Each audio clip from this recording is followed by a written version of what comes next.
Curhat gadis ditipu kakek 70 tahun, ngaku pengusaha beri mahar 3 miliar rupiah, tapi isinya daun kering. Gadis 28 tahun asal Bima, NTB menjadi korban penipuan berkedok hipnotis dengan iming-iming uang 3 miliar rupiah. Gadis bernama Rosdiana itu tak menyangka bahwa koper yang dia kira uang 3 miliar ternyata isinya daun semua.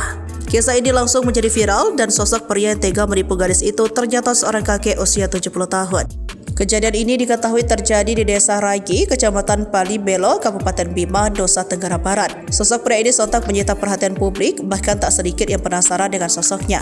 Kakek itu berinisial S yang saat ini berusia 70 tahun. Dalam pengakuannya kepada Rosdiana, sang kakek sebagai pengusaha. Namun ternyata faktanya berbeda, sang kakek hanya menipu Rosdiana. Adapun kejadian bermula saat S menyatakan keinginannya untuk melamar Rosdiana yang dulu pernah menikah dan memiliki 3 orang anak. Karena sangat ingin menikahi Rosdiana, S yang saat itu mengaku sebagai pengusaha sanggup membawa uang senilai 3 miliar rupiah yang akan dipakai sebagai mahar.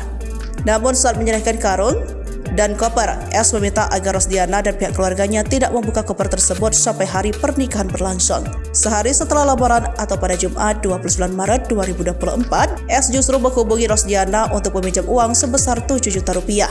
Keluarga Rosdiana pun saat itu sudah mulai curiga, namun S beralasan uang yang di dalam kopernya tidak bisa diganggu.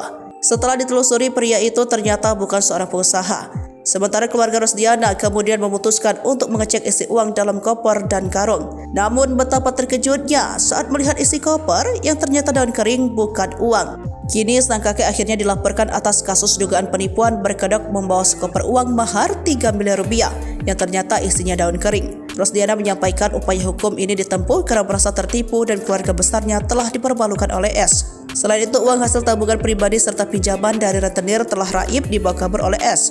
Ibu 3 anak itu berharap S mendapat hukuman yang setimpal sesuai dengan apa yang telah dilakukan.